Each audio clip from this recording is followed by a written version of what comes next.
In at number 10, we have got the Uranus, and although this creature is just viewed as a creature which is going to buff all of your creatures in a boss fight, don't know why I said creature that many times in a sentence, but either way, this thing is obviously mainly used to buff creatures in a boss fight with its courage roar, but it also just works as a pretty decent carnivorous mount, and you can actually do bosses with this dinosaur, which most people probably wouldn't consider doing, and maybe it's not the best option. If you go to something like a Rex, you probably have a higher success rate, but you could definitely do it with something like the UT, and you can have a pretty decent success rate nonetheless. And actually using a UT in some cases can be a lot better than the Rex because they're much more mobile creatures and you may just like them more, and if you breed them and you get some really good ones, they can be really good for that use. They're just general great meat harvesters and hide harvesters as well because they kill loads of creatures, and obviously you can use their fear roar as well, not really in boss scenarios, but you can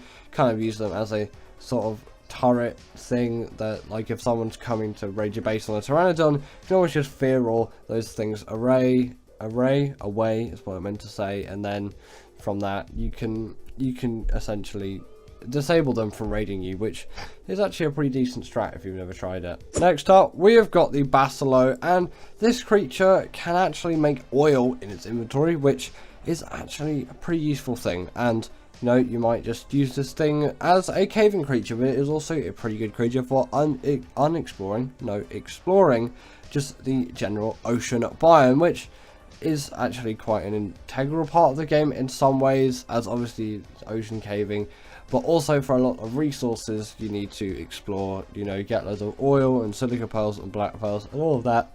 And I know they do have a depth limit, but still that doesn't really hinder them, and again they are immune to jellyfish and electric eels. I say it a lot on the channel, and that is something huge about these creatures. And they also do have an X variant, so there's an even better version of these creatures out there, and they can also make little rainbows as well when they jump out of the water, which is actually quite cute.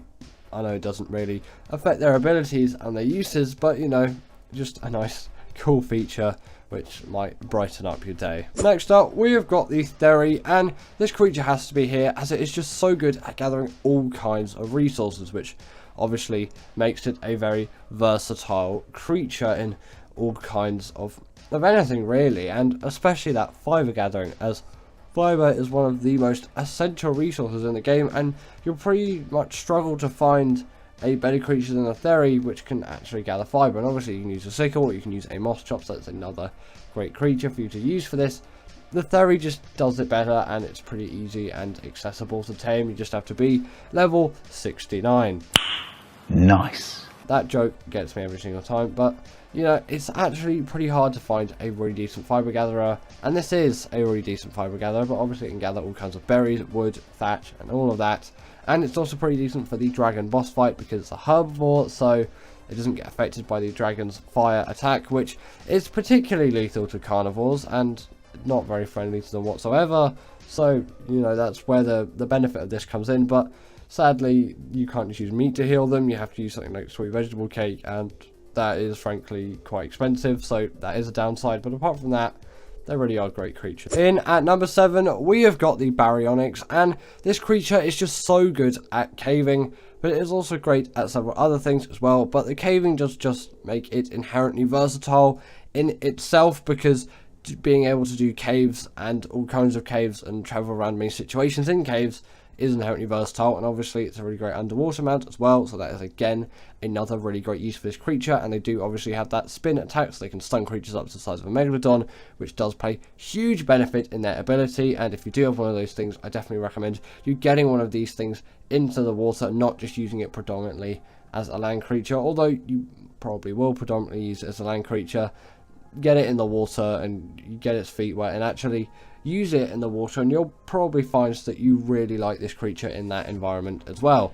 Yeah, maybe it doesn't have the greatest amount of speed like some of the newer creatures out there, but considering it spawns on the island, you really can't go wrong with this creature. So that is why I put the Barry in at the number 7 spot, and you can see there that Megalodon is just completely frozen. So if you're in a pinch and need to get out of a sticky situation, you can always do it with the Barry. Next up, we have got the Rhinogatha.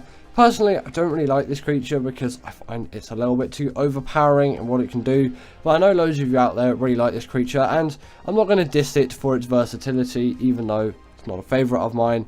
So I am going to put it on this list, although you might not quite agree with my next choice, which is my preferred option, and I will say it, albeit this is the kind of better creature in my opinion. It's just I don't enjoy using it, which is why I put it lower on the list. But still, this creature is full of very exciting opportunities. This thing can pick up creatures up to the size of a Rex, and pick up Parasaurs, pick up all kinds of really big creatures, which is inherently a really great use in its own thing. Cryos do exist though, not on ASA at the moment, so it's the only way of really getting those big creatures around. But on normal Ark, you can make do with Cryos, and you'll definitely have loads of them by the time you get the saddle for this thing, or even attempt to tame one, because it is quite a difficult, lengthy process. Pretty much just a rip-off of the Reaper Tame, but you know, it is the same game publishers and the same game makers, so you can't really call it a rip-off, let's say, because I just said that earlier. You kind of maybe call it a rehashing. It's a little bit different, of course, because the way you get 100% effectiveness is with all of those resources which are just on screen there, and if you feel like it's too unnecessary to read all of those, then it's probably too unnecessary to get all of those to actually get 100% effectiveness. And you're not bringing this thing to a boss fight. Don't really think that is very useful or worth your time. I just recommend saving the highest level when you can, and you don't need that 100% effectiveness. It's fine, you can just wait it out and you'll be good. But if you really are a perfectionist, obviously I'm not going to stop you from doing that. Also, these creatures are really great at raiding bases. Like, they deal a heck of a lot of damage. They're really quick flyers, they have a lot of carry weight, so you can transport a lot of metal around with them, and they are just inherently really big, beefy creatures, but not as big as maybe you would expect. Obviously, these things don't have a platform saddle like the Quetzal, so that still does have a slight gain over this thing, but it is a really versatile creature. Although, personally, I don't really like it, and kind of what it is, the creature, I think it's too overpowering. I'll still admit it's a very versatile creature. Now, in at number 5, we've got the RG, and this creature just had to be here for me above the Rhinogatha, because I think it's a superior creature. It fits into the game more, and I really like its regen ability, the fact that its saddle acts as portable smithy, and it really seems to fit into the game, and it's a pretty easy tame as well. Not saying that the Rhinogatha tame being really difficult like devalues it as a creature. No, it's a much higher level, so you would expect a harder tame method, but still I think again that does kind of make the RG a lot more accessible. Albeit, yes, the RG can't pick up anything like Rexes and all of that. I think that is personally a little bit stupid. I should really stop ranting on about the Rhinogatha, because I know those of you out there really like it, so I'm going to stop that, and I'm just going to talk about the RG, because I don't really think I should be dissing your opinions, although I should express mine. I think I've done it enough, haven't I? Either way, the RG can pick up a wealth of creatures. Obviously, it does have that regen buff when it kills a dead thing. Well, it's alive, and then it kills it, and then it's dead, and then it eats the dead thing, and then it gets the regen buff. And then it has, obviously, a portable smithy as its saddle, which is useful because this thing's it's got really great weight stats, so you can get around really quickly and easily just in the general area, and then from that you can take loads of metal to and fro wherever you're going, and yeah, that does play a huge benefit in your advantage. So the RG at number 5. Next up, we have got the Shadowmane, and this is just one of those creatures where it's so densely packed with abilities, it kind of has to make the list, or this list just really isn't right. The Shadowmane has the hydration buff. The Shadowmane can really jump to insane heights that no flyer is safe, and also on top of that, it does have the pack buff and go invisible, and it's a really great swimmer. It's just really, really mobile. Again, can jump extremely high into the air. It can also charge up its damage as well, doing even more. It's just such a great boss creature, and just great for general travel, mobility, general combat, PvP scenarios, PvE scenarios, you name it, this thing is really good for it. The only real downside is the lack of armor from a saddle, but they have natural armor, so I guess that kind of accounts for it. It's not quite as bad as a Wyvern, where they just have absolutely nothing at all. And as you can see there, it's so good underwater, and actually quite a lot of people demote it for that, and they just use it for combat, but it's a pretty good underwater caving creature too, and somewhat of a Baryonyx replacement, although I tend to prefer the Baryonyx just a little bit for those scenarios. At number 3, we have got the Desmodus Draculae, and this thing is it's one of those creatures where it's maybe it doesn't have the most amount of resources, not resources, abilities, let's say. Obviously it does have the gliding ability and it can farm blood bags, but it has really unique abilities that makes it so versatile. And obviously that sanguine elixir allows for creatures to be tamed so easily, as 30% of it is done right there with just a click of a button. And the blood bag farming is invaluable really, because the blood bags were just such a pain to get before this creature came out. Obviously it's tamed with blood bag, so you still need to do that quite lengthy process to get your first one, but just get a really low level one for your first one, get the lowest you can, and then use that to farm loads of blood bags, and then get the highest level that you can. That's my recommended strat anyway. For the Desmodus, these things can also go invisible at night time as well, but stupidly I was in the Wastelands biome and it never goes nighttime there, and you can't really change that, so that's good for me choosing the perfect biome for this creature. In number 2, we've got the Blood Stalker, and this creature, I feel like people diss it for what I really use it for, and maybe some people will think, well, the Shadowman and Desmodus are more versatile, this is just a travel mount, and you can't really use it for bosses and all of that, and albeit, yes you can't, but it is a really exceptional underwater mount, which is why I put it here, and it's actually my favourite underwater mount, with no questions whatsoever. Sorry about the yawning there, it's quite late in the evening as I'm recording this, but yeah, these things are my absolute favourite underwater creatures, no questions asked. They're so quick, they're so easy to take in the water, they can skim over the top of the water, which the Shadowman can't do. I know the Maywing can, but the Maywing's not on this list because it's only really great for travelling, and yes, that thing with its breeding abilities essentially acting as a portable feeding trough, and it can carry babies around the place.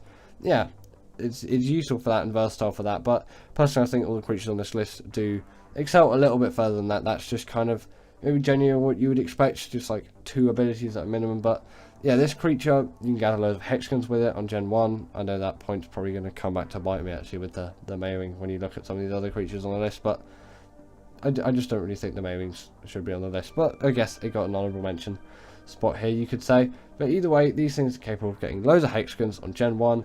They're really fast travelling creatures, of course. They're really great underwater, really quick. Obviously you take them with blood bags, so easy to get with the Desmodus, you might as well just do that and then tame yourself a really high level Blood Stalker, because it will be saving you the most time, unless you're just using creatures on Gen 1 or Gen 2, whatever map you're taming this thing on, if you want to go the more authentic route. And finally, in at number 1, we have got the Deinonychus, and this creature can deal bleed damage to bosses, which inherently makes it really versatile for every boss, apart from the bosses on Extinction, of course, because of that bleed ability. It's just so useful for getting all of that done, and its abilities are quite versatile as well. It's a really great travel mount. This thing does take no full damage whatsoever, which is a pretty rare occurrence on any kind of dinosaur, so it's nice to see. And the fact that it can latch onto creatures and just rip them to shreds with that bleed ability truly is a sight to be seen, and again, to my knowledge, no other creature can do this, and no one has seemed to have questioned me on it over the however long I've been doing top 10s, months and months now. It's coming up to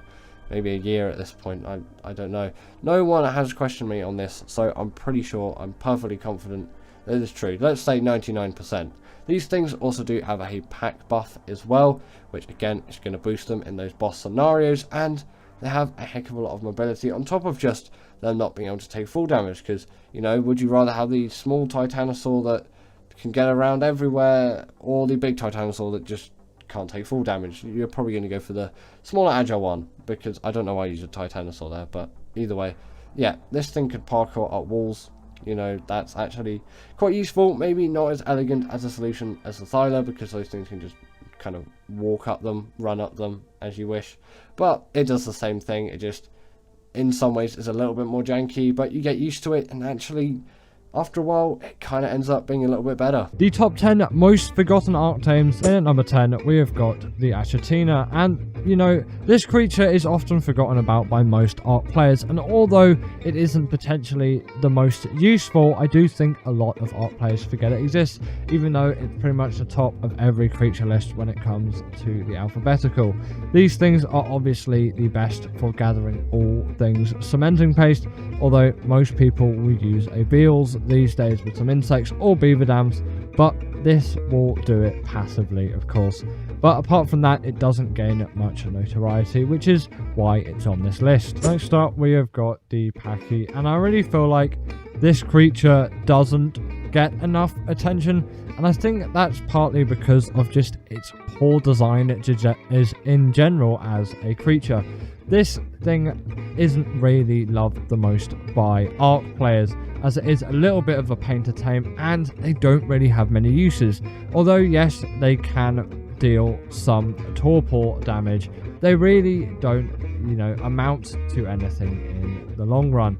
And considering taming them is just not great in the first place, it's not really worth having one even. And, with the Packy spawning on the island, it is one of those tames where you think it might be popular as a small beginner starting mount. But no, this thing is just simply not used. I think a bit of TLC could go a long way with this dino. But after all, I don't really think this is going to get used unless a update happens to it, because it just isn't a great creature at the moment. While it can deal torpor damage with its little chargy thing, it isn't very fast and it is just a pain to tame, and it takes frankly too long to tame for its size and where you'd be taming it relative to the game. Coming up next, we have got the Phoenix, and this is really a good shout in my opinion, as considering how rare this creature is to tame in the first place, most Ark players haven't even seen one of these things in the flesh. To start with, Scorched Earth isn't a very popular map anymore, and across all time, Scorched Earth hasn't been a very popular map anyway, and for that reason it also makes the Phoenix even less likely to be tamed. There was probably a little bit of a regeneration when Scorched Earth came around, and then obviously you could tame this thing on ASA's version of Scorched Earth, and obviously when the initial release came out. But considering their slightly abnormal taming methods and the fact that you have to do it within certain conditions, that is the reason why these creatures are largely forgotten about.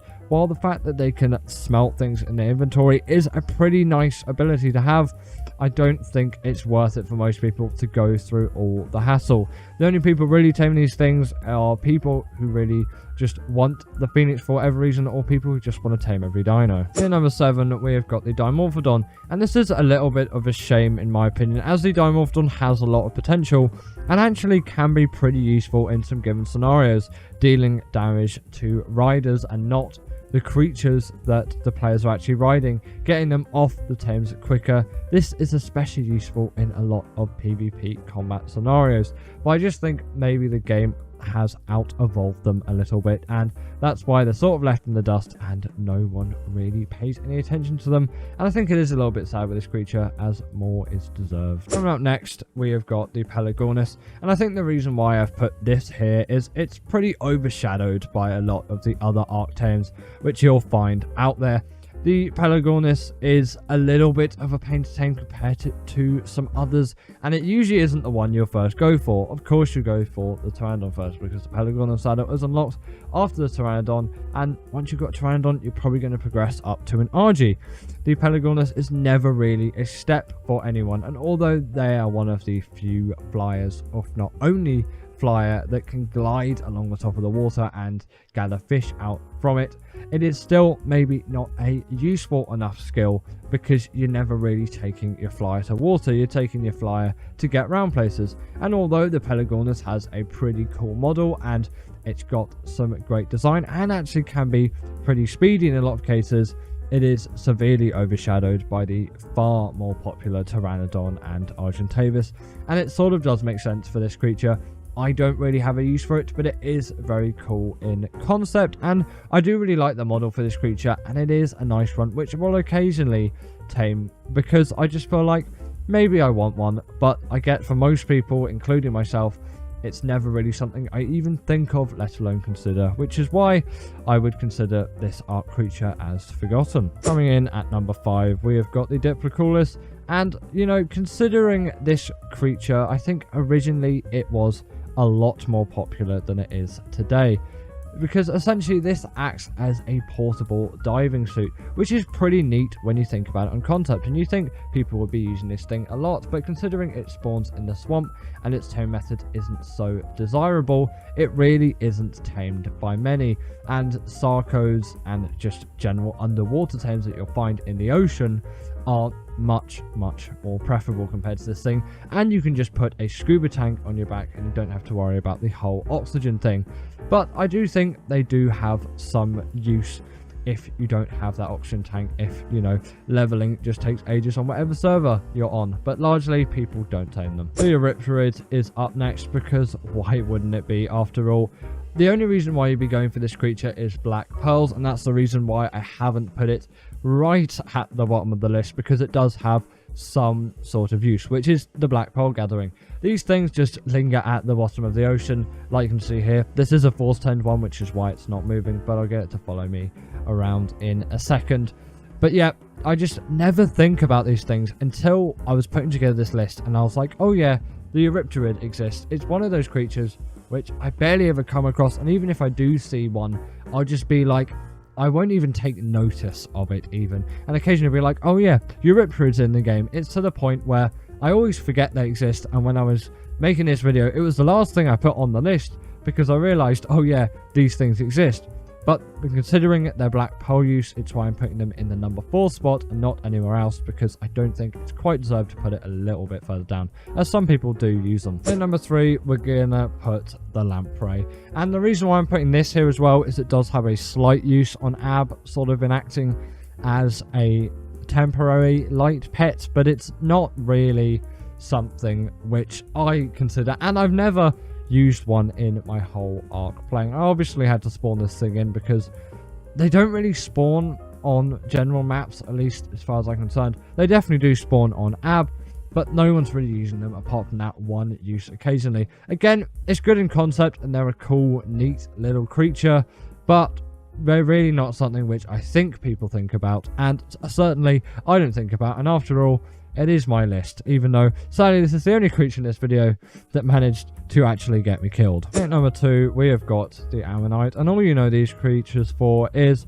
when you go near them, you hit them, everything else aggroes onto it. It's sort of like the Riptide. Again, these things hang at the bottom of the ocean, but they have even less use than the Riptide. But if you didn't know already, if you do force tame one of these things, you can get some pretty disturbing, let's say, riding animations. And with my really derpy character, you know, there's a lot of fun in recording this B-roll, and I was just like, what the hell is going on when I was recording this? And I knew it happened because I made a short about it way back last year, I think. But it still is funny to see that you can do this, and this is about the only notable thing I can say about the Ammonite.